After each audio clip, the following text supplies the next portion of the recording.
오늘 제목은 나는 세상 누구도 원망한 적이 없다. 그래서 내 삶을 후회하지 않는다. 어느 누구도 원망하지 않는다. 그래서 나의 인생에 후회는 없다. 연일 가슴 아픈 이야기인데 한 달 더 지난 이야기, 어느 보육원의 아이가 대학생이 극단적인 선택을 한 사건에 대해서 지금까지 뉴스나 많은 곳에서 그 이후에 정부에서 발표한 복지 정책이나 정말 자립 준비 청년들을 국가가 책임지고 부모의 심정으로 그 아이들에게 지원하겠다, 그런 이야기들을 보면서 정말 아이들은 어떻게 그것들을 받아들이고 어떻게 스스로 어떤 자신만의 그 강한 그 의지를 가져야 되는가, 아이들은 어떻게 살아가야 될 것인가, 정말 그들이 극단적인 선택을 하는, 그리고 보육원 출신 아이들의 자살률이 그렇게 더 높다고 하는데, 일반 청년들은 18%면 이 청년들은 47%까지 된다는 뉴스 통계가 엄청나게 많습니다. 이런 너무 암담한 현실을 보면서 가슴 아프지만 이제 저의 인생을 한번 되돌아보았습니다. 사실 자랑같이 들리겠지만 저는 초등학교 6학년 때 부실장을 했고 고등학교 2학년, 3학년 때 학급 실장을 했습니다. 되돌아보면 저 같은 사람이 후배들이 있을까라는 생각이 들고 정말 초긍정적으로 삶을 산 것이 아닌가라는 생각이 들고요. 힘든 점도 상당히 생각할 수도 없는, 상상할 수도 없는, 정말 너무나 가슴 아픈 그런 일들을 많이 접했지만 초긍정적인 생각을 많이 했던 것 같습니다. 남들을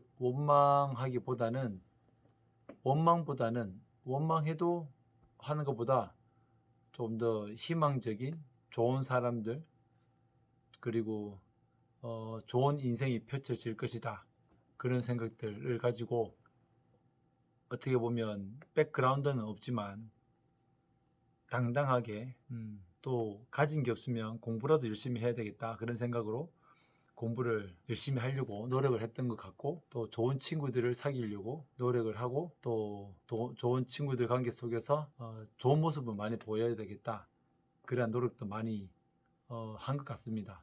그래서 저 같은 사람이 과연 몇 명이 있을까, 그런 생각이 들면서 한번 저의 지금까지의 제 인생, 그리고 어떻게 보면 단정 지을 수는 없지만 불가능한 상황 속에서 인생을 멋지게 만들어가고 있는 제 삶 속에서 제가 곰곰이 생각해 보니까 어떻게 이런 인생을 살고 있을까. 어느 누구도 원망하지 않고, 원망하지 않는다는 것은 그 어떤 그 대상에 제가 제 인생을 얽매이지 않고, 또 그 어떤 좋지 않은 상황, 부정적인 그러한 참혹한 그 환경에 얽매이지 않고, 정말 힘든 점이 많죠. 어릴 때 선배들의 도시락 통을 정말 차가운 그 중학교 1학년이 고사리 같은 손으로 그 우물물에서 포온 그 물에, 차가운 물에 손이 닿으면서 도시락 통을 5시 반에 일어나서 도시락을 다 싸서 20개를 싸서 형들에게 주는, 그런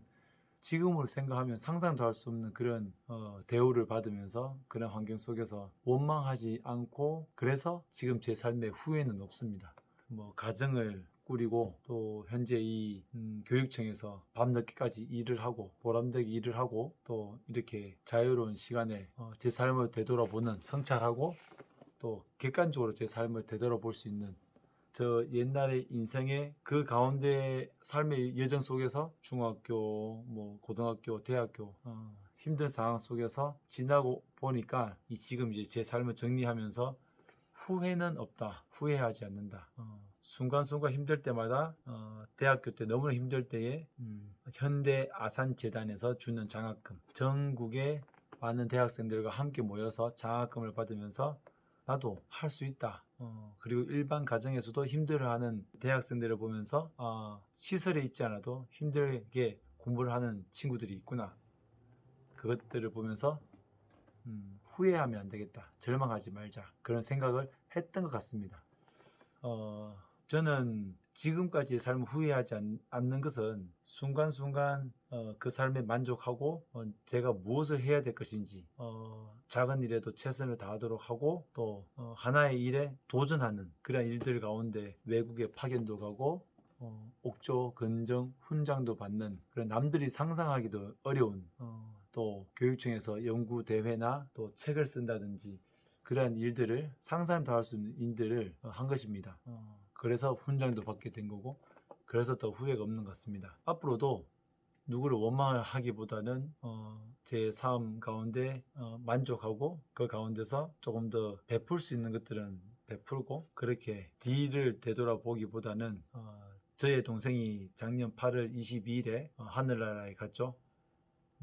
동생을 생각할 수 있고 할 때마다 가슴이 많이 아프지만 그 어렵게 성장한 동생이 그렇게 하늘나라에 갔지만 그것에 얽매이지 않고 이제 세상에 나 혼자뿐이다 라는 생각보다는 제가 지켜야 하는 우리 가정, 자녀들 그리고 연일 보도가 되는 시설에 있는 많은 후배들, 사랑하는 가족들을 보면서 조금 더 도움을 줄 수 있는 사람이 될 수 있도록 5년 뒤, 10년 뒤에 제가 이렇게 장학사를 할지 어느 학교에서 교감을 할지 또 다른 사회 활동을 할지 모르겠지만 그때도 후회하지 않는 누구도 원망하지 않고 보육원에 저를 때리고 그리고 사회에서 학교에서 저를 무시한 많은 분들을 제가 기억하고 그들을 시기하기보다는 제 삶 속에서 주어진 환경 속에서 최선을 다해서 나중에도 누구도 원망하지 않고 후회하지 않는 그런 인생을